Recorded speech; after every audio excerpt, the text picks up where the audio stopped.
ceramahnya digoreng oleh mukibin dari Balawi. Katanya Bapak Haji Roma Irama sudah bertaubat, sudah mengakui bahwa Balawi keturunan Nabi Muhammad SAW. Ini apa lagi? Ini contoh-contohnya nih yang vokal di pihak Balawi. Yang namanya Babi Aldo ini cukup lucu juga gitu menurut saya. Ucapan-ucapannya, lihat perilaku-perilakunya. Maksud saya akal pikirannya, logikanya di mana gitu. Emang kenapa kalau tidak mengakui Balawi adalah keturunan Nabi, emang harus bertaubat gitu. Ini kan bahaya buat penerus-penerus.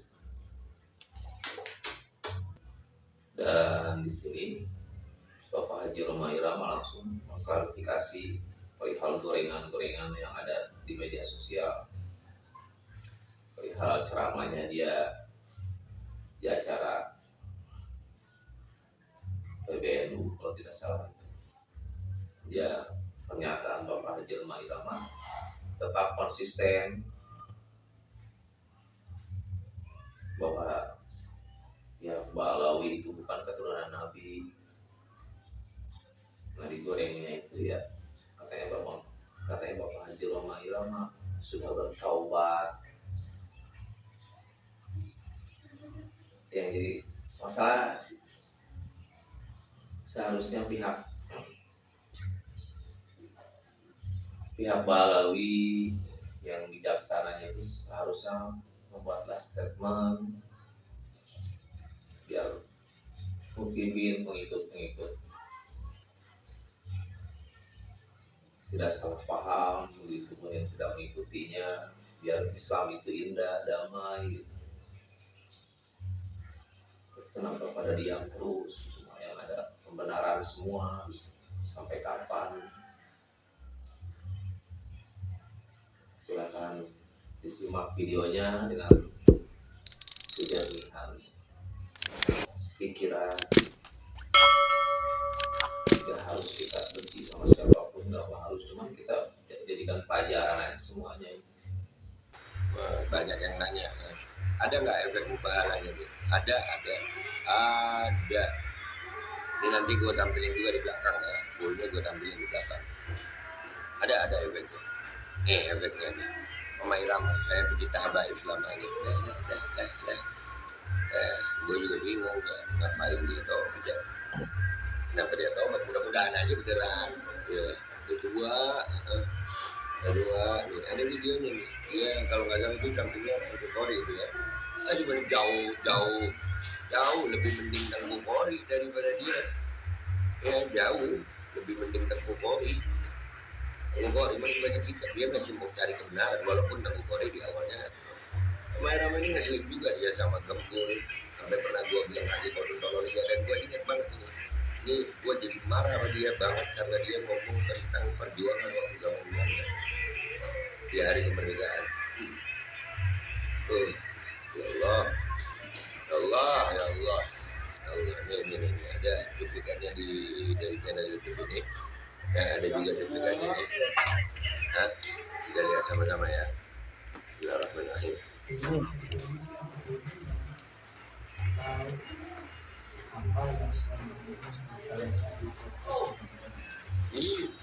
Ke dunia, jangan kegeeran dah. Kan kegeeran ke dunia ya, saya Indonesia ya, ke dunia ya, iya deh.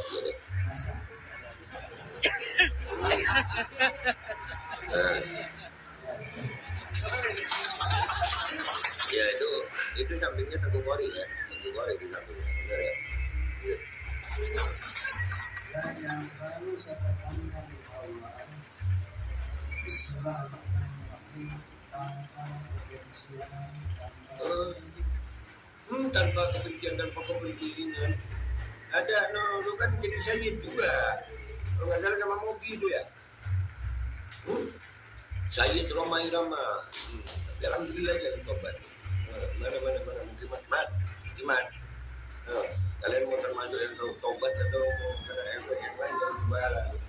Ya alhamdulillah itu mudah-mudahan beneran tobat semua orang, mudah-mudahan beneran tobat. Itu semua itu sudah tinggal harus terima Sudah cerita bla bla bla bla bla bla. Baik, saya ingin menjelaskan kronologi tentang ceramah saya di PBNU. Seperti apa sebenarnya?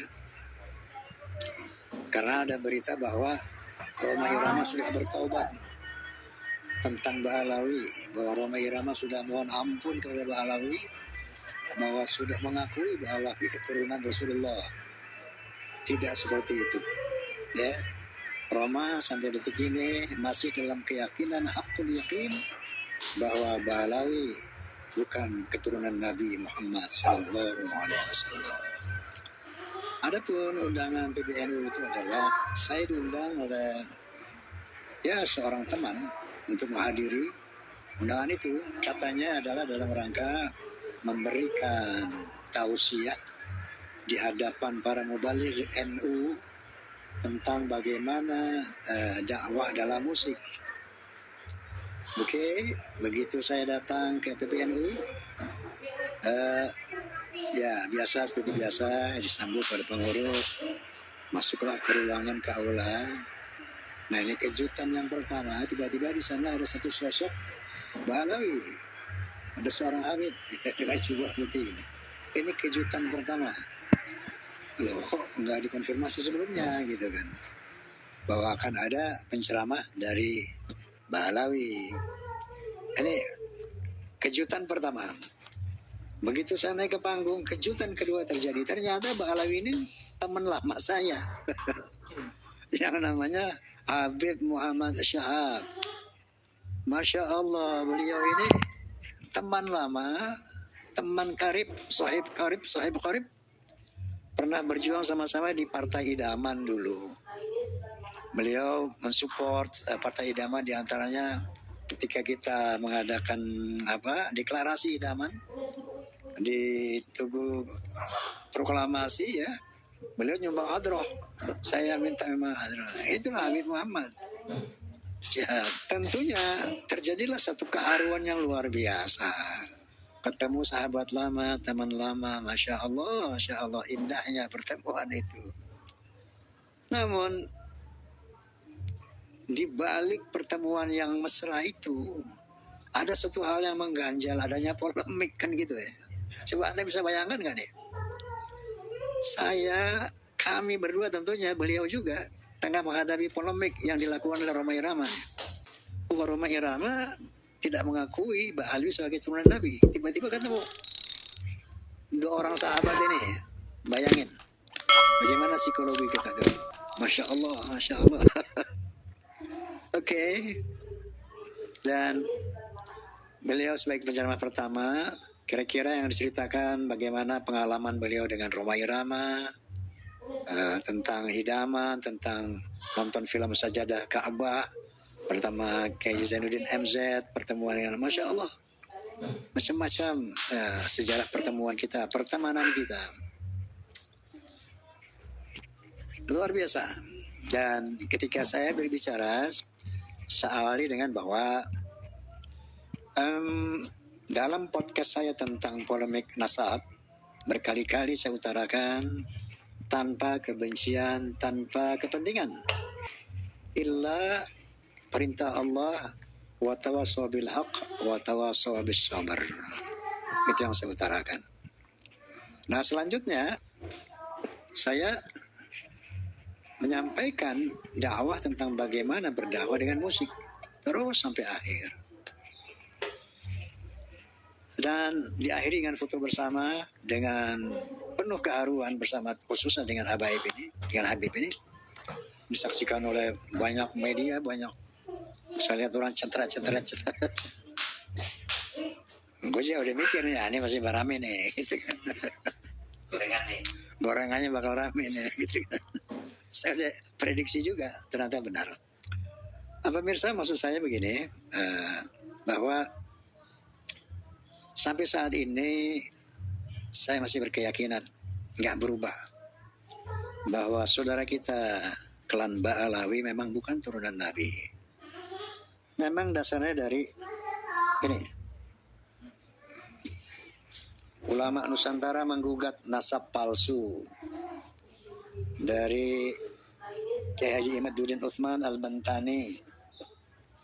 Sebelumnya beliau menulis kronik perjalanan ilmiah tentang nasab palsu Ba'alawi.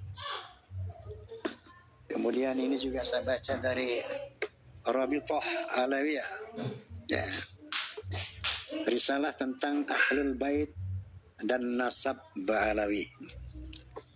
Nah, jadi sampai detik ini banyak tokoh-tokoh ulama yang punya kaliber nasional, nggak usah saya sebut namanya ya. Di antaranya ada yang bilang bahwa di Tarim itu nggak diaspal, dibiarkan pasir begitu. Bukan Yaman tidak punya uang, tetapi untuk melindungi jejak kaki para wali yang begitu banyak di Tarim. Ini astagfirullahaladzim. Astagfirullahaladzim. Jadi klaim-klaim mereka, pengakuan-pengakuan para ulama tokoh-tokoh ini ya, tidak mencerdaskan dan tidak meyakinkan, tidak merubah keyakinan saya. Bahkan terakhir ada seorang tokoh NU, seorang Gus, memberikan penjelasan tentang sejarah Ba'alawi juga tidak merubah keyakinan saya dan keyakinan orang banyak. Karena setelah Kiai Haji Imaduddin Utsman mengadakan penelitian disusul oleh Kiai Haji Nur Ihya, meneliti juga disusul dengan Kiai Haji Alawi Al-Bantani, meneliti juga disusul oleh Kiai Haji Ubaidillah tapi non Ba'alawi dari UIN Semarang, meneliti juga ya. Dan banyak lagi Kiai Haji Mustamar meneliti juga. Semuanya penelitian mereka ternyata sinkron, bukan copy paste dari Kiai Haji Imaduddin. Masing-masing meneliti dan sinkron penelitian mereka, yaitu secara ilmu nasab dan ilmu sejarah dari abad ke-4, 5, 6, 7, 8 Hijriah, anaknya Ahmad bin Isa itu cuma 3, yaitu Muhammad, Ali, dan Hussein. Baru pada abad 9 akhir muncullah anak yang keempat, yaitu Ubaidillah, tasghir daripada Abdullah, anak Ahmad bin Isa. Di mana Ubaidillah ini tidak tercantum sepanjang abad 4, 5, 6, 7, 8 tiba-tiba muncul. Itu hal yang belum bisa dibantah oleh mereka. Dalam kitab bantahan Rabithah Alawiyah